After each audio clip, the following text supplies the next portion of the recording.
The Midnight Hauntings.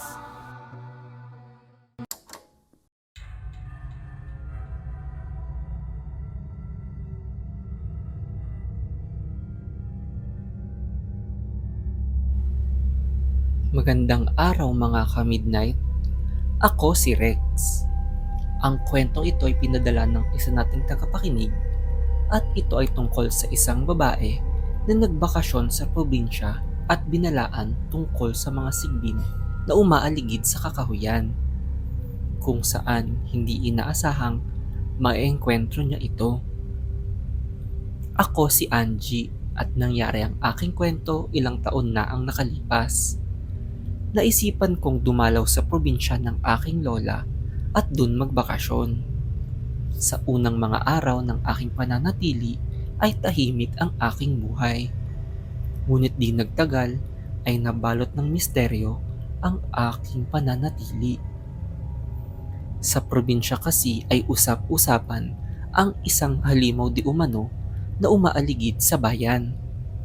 Nung una ay kapansin-pansin daw ang pagkamatay ng mga alagang hayop at mga nawawalang tao na din hanggang natagpo ang patay.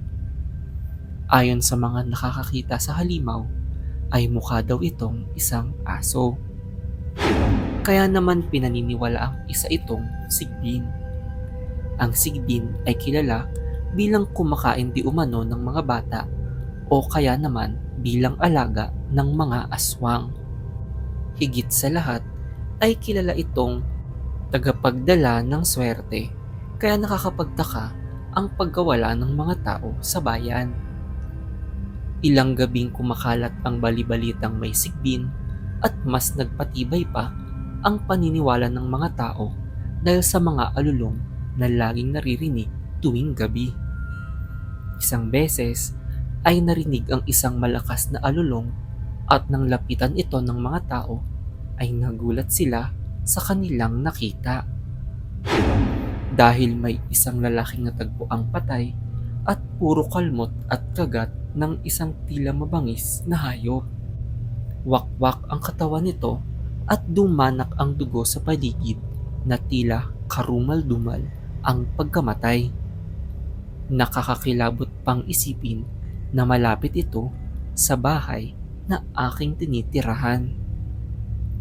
Hindi ako makapaniwalang magiging bangungot ang aking bakasyon at magkakaroon ako ng kapitbahay na inatake ng isang sigbin.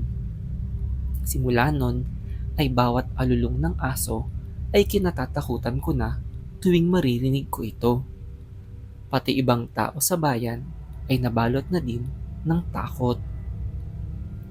Humantong na sa pag-alis ng ibang mga bakasyonista at pati na ang ibang lokal ay nag-alisa na din sa takot na dulot ng halimaw.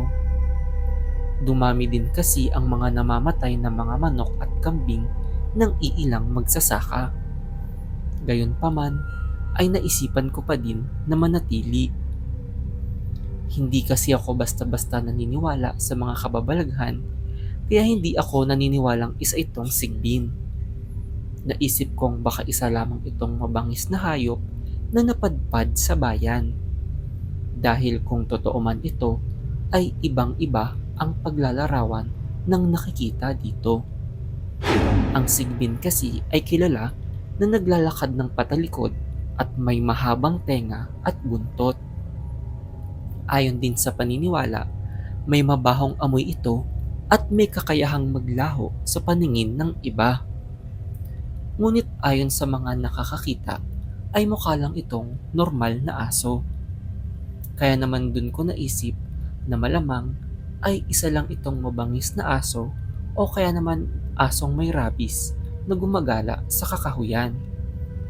Dun nabawasan ng aking takot at sinabi din sa ibang taga-probinsya na wag basta maniwala sa mga kwentong matanda.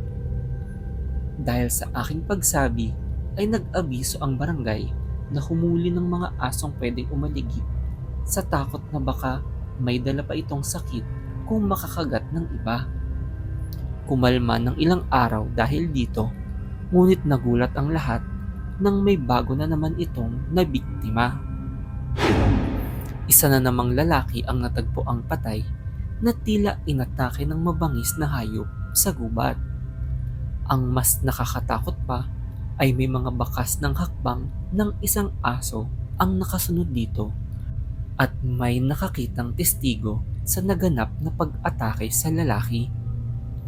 Ayon sa nakakita ay ang aso daw ay tila sinusundan muna sila ng lalaking biktima bago ito umatake, na tila hindi ito normal na aso at may kakaiba sa kinikilos nito lalo na nang tumakas ang testigo. Umaalulong daw ito habang tumatakbo na parang isang tao.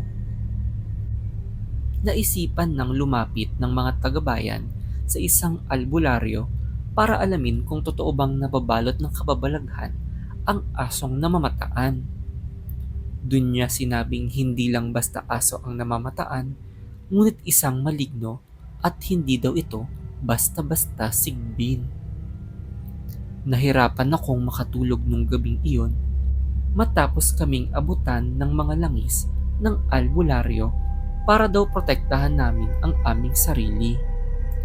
Hindi kasi ako makapaniwala na totoo pala ang mga engkanto.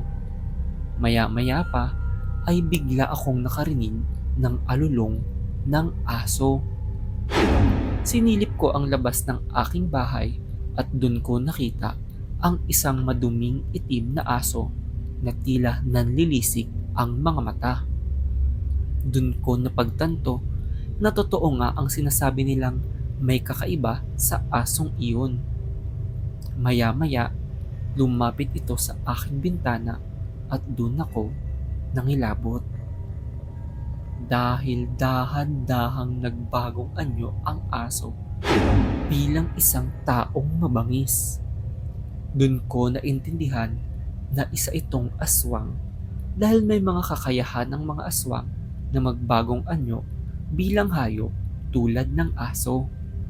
Agad kong dinampot ang mga langis at binato ito sa aswang. Nagmamadali akong tumakbo palabas ng bahay habang sumisigaw para humingi ng tulong. Mabuti na lang ay narinig ako ng mga kapitbahay at pinuntahan nila agad ako. May mga pumunta sa bahay para silipin ang aso at nakita daw nila itong kumaripas habang umuusok ang balat. Kinabukasan ay piniliwanag ko ang aking nadiskubre at ayon sa albularyo ay ang langis na binigay niya ay nagpapataboy din daw sa aswang.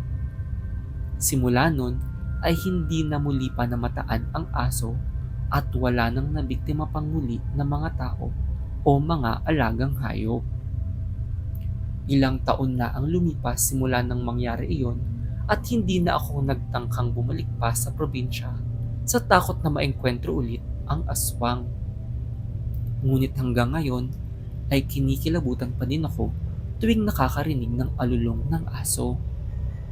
Ngayon ay napaniwala na ako na totoo ang mga maligno at engkanto, ngunit hindi dapat basta mag-akala kung ano ang mga ito.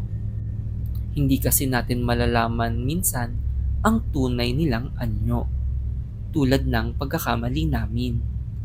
Naungol pala ng isang aswang ang napagkamalan bilang isang alulong ng sigbin.